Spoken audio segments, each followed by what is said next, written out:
Malayali പ്രവാസികൾക്കും IT തൊഴിൽ മേഖലയിൽ പ്രവർത്തിക്കുന്ന ജീവനക്കാർക്കും കടുത്ത മുന്നറിയിപ്പുമായി H1B വിസ നിയമങ്ങളിലും USCIS നടപടികളിലെയും പുതിയ മാറ്റങ്ങൾ വന്നിരിക്കുകയാണ്. ടെക് കമ്പനികളിൽ തുടർച്ചയായ ലേ ഓഫുകൾക്ക് പുറമെ ഇമിഗ്രേഷൻ പേപ്പർ വർക്കുകളിലെ ചെറിയ പിഴവുകൾ പോലും പ്രവാസികളുടെ അമേരിക്കൻ ജീവിതത്തെ സങ്കീർണമാക്കുന്ന സാഹചര്യമാണ് നിലവിലുള്ളത്. നിലവിലെ അമേരിക്കൻ ഇമിഗ്രേഷൻ നയങ്ങൾ അനുസരിച്ച് ഒരു H1B ജീവനക്കാരന് ജോലി നഷ്ടപ്പെട്ടാൽ രാജ്യത്ത് നിയമപരമായി തുടരാൻ പരമാവധി 60 ദിവസത്തെ ഗ്രേസ് പീരീഡ് ആണ് ലഭിക്കുന്നത്. എന്നാൽ ഈ 60 ദിവസത്തെ സമയപരിധിയെക്കുറിച്ച് ഭൂരിഭാഗം പ്രവാസികൾക്കും ശരിയായ ധാരണയില്ല എന്നതാണ് വസ്തുത. ജോലിയിൽ നിന്നുള്ള അവസാന പ്രവൃത്തി ദിനം മുതലാണ് ഈ 60 ദിവസത്തെ കൗണ്ട് ഡൗൺ ആരംഭിക്കുന്നത്. കമ്പനിയിൽ നിന്ന് സെവറസ് പേ ലഭിക്കുന്ന കാലയളവ് വരെയോ അല്ലെങ്കിൽ പേറോൾ അവസാനിക്കുന്ന തീയതി വരെയോ വിസ കാലാവധി നീണ്ടു നിൽക്കുമെന്ന വിചാരം തികച്ചും തെറ്റായ ധാരണയാണ്. നിയമപരമായി ജോലി ചെയ്യുന്ന അവസാന ദിവസം അടിസ്ഥാനമാക്കിയാണ് USCIS നിങ്ങളുടെ വിസ സ്റ്റേറ്റസ് കണക്കാക്കുന്നത്. ലേ ഓഫ് നേരിടുന്ന പല ഇന്ത്യൻ ജീവനക്കാരും 60 ദിവസത്തിനുള്ളിൽ പുതിയ സ്പോൺസറെ കണ്ടെത്താൻ സാധിക്കാതെ വരുമ്പോൾ താൽക്കാലികമായി വിസിറ്റർ വിസയിലേക്ക് മാറാൻ ശ്രമിക്കാറുണ്ട്. അത്തരത്തിൽ B1 അല്ലെങ്കിൽ B2 വിസയിലേക്ക് അപേക്ഷ നൽകി സമയം നീട്ടിയെടുക്കുന്ന തന്ത്രം മുൻപ് വ്യാപകമായിരുന്നു.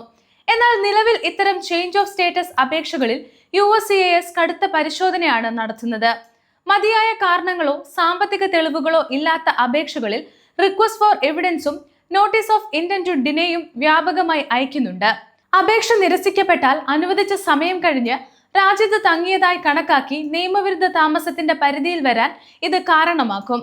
മറ്റൊരു പ്രധാന വെല്ലുവിളി ഇമിഗ്രേഷൻ പേപ്പർ വർക്കുകളിലെ കൃത്യതയില്ലായ്മയാണ്. വിസ ട്രാൻസ്ഫർ അല്ലെങ്കിൽ റിന്യൂവൽ അപേക്ഷ സമർപ്പിക്കുമ്പോൾ പൂർണ്ണമല്ലാത്ത LCA സമർപ്പിക്കൽ, പഴയ പേ സ്റ്റാമ്പുകളിൽ വരുത്തുന്ന വ്യത്യാസങ്ങൾ, കാലാവധി കഴിഞ്ഞ I-94 രേഖകൾ എന്നിവ കാരണം അപേക്ഷകൾ നേരിട്ട് നിരസിക്കാൻ ഉദ്യോഗസ്ഥർക്ക് അധികാരമുണ്ട്. ഇതിനു പുറമെ വൻകിട കമ്പനികൾ H1B ജീവനക്കാരുടെ വിസ പുതുക്കുന്നതിനായി അധിക തുക സർക്കാരിൽ അടയ്ക്കണമെന്ന പുതിയ നിർദ്ദേശങ്ങളും വന്നിട്ടുണ്ട്.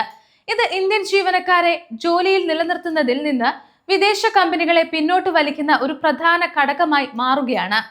അമേരിക്കയിൽ ജോലി ചെയ്യുന്ന മലയാളി കുടുംബങ്ങൾ ഇത്തരം സാഹചര്യങ്ങളിൽ അടിയന്തരമായ ചില മുൻകരുതലുകൾ എടുക്കേണ്ടതുണ്ട്. ജോലി നഷ്ടപ്പെടാനുള്ള സാധ്യത മുന്നിൽ കണ്ടാൽ തന്നെ നിങ്ങളുടെ ഏറ്റവും പുതിയ I-94 രേഖകൾ ഡൗൺലോഡ് ചെയ്ത് കൃത്യമായ തീയതികൾ ഉറപ്പുവരുത്തുക. പുതിയ തൊഴിൽദാതാവിനെ കണ്ടെത്താൻ ശ്രമിക്കുമ്പോൾ തന്നെ നിങ്ങളുടെ H1B ട്രാൻസ്ഫർ അപേക്ഷ സമർപ്പിക്കാൻ ആവശ്യമായ മുൻകാല പേ സ്റ്റാമ്പുകൾ, പ്രൊഫഷണൽ സർട്ടിഫിക്കറ്റുകൾ, തൊഴിൽ പരിചയ പത്രങ്ങൾ എന്നിവ മുൻകൂട്ടി ശേഖരിച്ചു വെക്കുക.